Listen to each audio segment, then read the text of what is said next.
This looks like a world that shouldn't exist. These trees bleed red. Its waters hide the largest fish in the ocean. 9 out of 10 creatures here live nowhere else on the planet. A desert that crashes straight into the sea. White dunes climbing over ancient stone. For half the year, the outside world can't even reach it. But this is not another planet. This is Earth.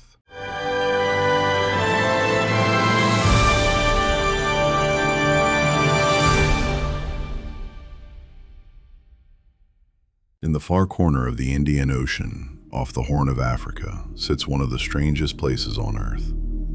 It's called Socotra. It lies about 150 miles east of Somalia and 235 miles south of the Arabian Peninsula. It belongs to Yemen, but geographically, it is a world of its own. Socotra is the largest island of a small, remote archipelago.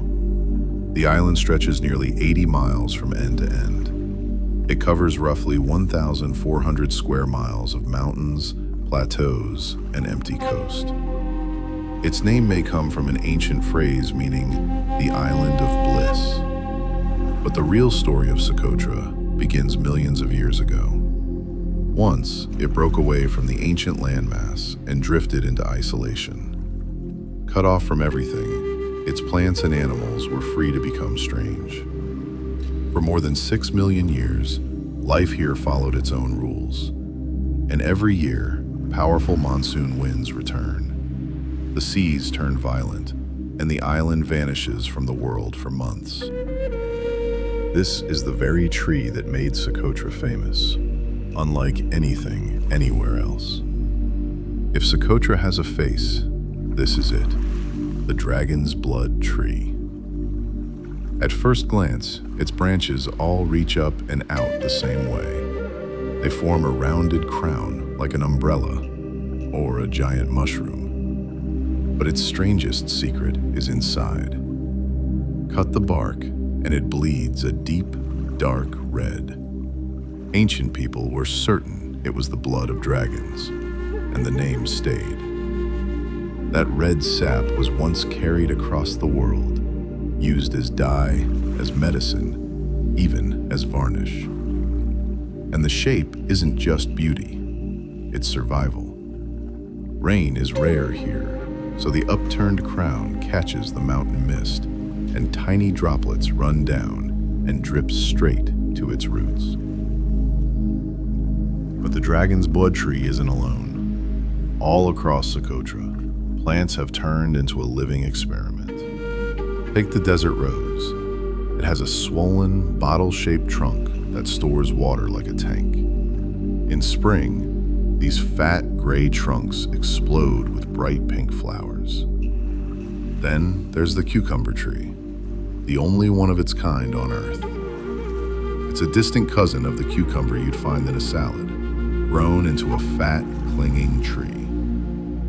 There's frankincense, too, the ancient treasure the Egyptians and Romans prized. Socotra is home to around 825 plant species, and roughly a third of them grow absolutely nowhere else on the planet. That is what makes this island a living museum of plants. For this tiny island, that is an extraordinary number. Because Socotra was cut off for so long, its animals evolved in total isolation.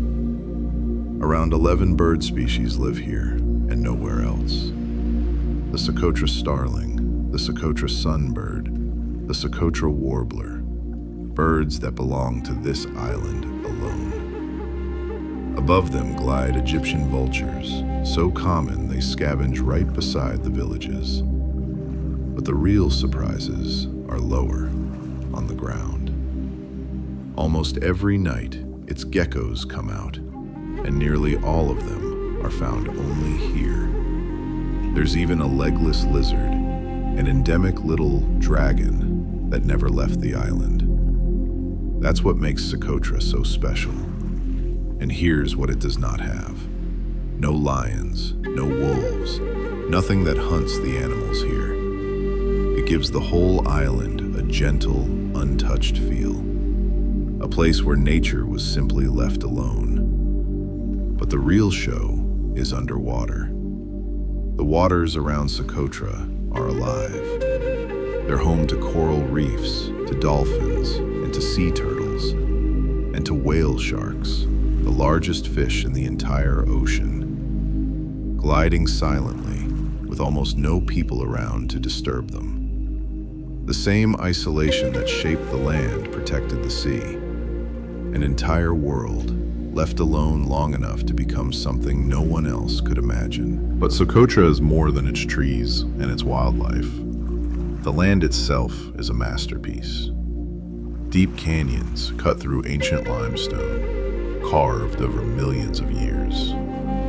For most of the year, the riverbeds lie dry, waiting for the short season of rain. In the north, something impossible happens. White sand dunes climb hundreds of feet up the mountainsides, pushed uphill by the wind. The beaches here are almost entirely empty. No resorts, no crowds, just turquoise water meeting pale sand, the way it has for thousands of years. Places like Shoab Beach can only be reached by boat or on foot over the cliffs. And the reward is a stretch of coast that feels like the edge of the world. And when the sun goes down, Socotra reveals one last secret. With almost no cities and no light pollution, the sky here is one of the darkest on Earth. The Milky Way stretches from horizon to horizon, above the silhouettes of dragon's blood trees. It's a view most of humanity has forgotten it ever had. But Socotra is not empty. Around 60,000 people call this island home. They are the Socotri, and they have lived here in near total isolation for thousands of years. Their villages are simple, stone houses scattered across the plains and mountains, and they speak a language you will hear nowhere else on the planet. It's called Socotri, one of the last living ancient South Arabian languages. For most of its history, it was never written down, only spoken, passed from parent to child. And today, that ancient language is slowly disappearing. Life here follows the land. In the highlands, herders raise goats and sheep, just as their ancestors did. Their flocks move across the plateaus, season after season. And along the coast, the sea sets the rhythm of everything. When the water is calm, the fishermen go out in small wooden boats. But when the monsoon returns, the sea turns dangerous, and the island turns inward, living on what it has. It's a way of life shaped entirely by isolation, patient, quiet, and deeply connected to this land. Hidden in Socotra's mountains lies another world, one that goes underground. Some of these caves run for miles into the rock, filled with towering stalactites and stalagmites. And on their walls, explorers found ancient inscriptions left by sailors from India, Arabia, and beyond, more than 1,000 years ago. Even underground, Socotra remembers. But this fragile world is now under threat. The dragon's blood forests are aging, and hungry goats eat the young seedlings before they can grow. In some places, barely any new trees are surviving at all. A warming climate is bringing stronger cyclones, storms this island almost never used to see. In 2008, Socotra was named a UNESCO World Heritage Site, recognized as one of the most precious places on Earth. For now, it still stands, a lost world that survived by being forgotten. An island that looks like another planet, but is a rare, irreplaceable corner of our own. Thanks for watching.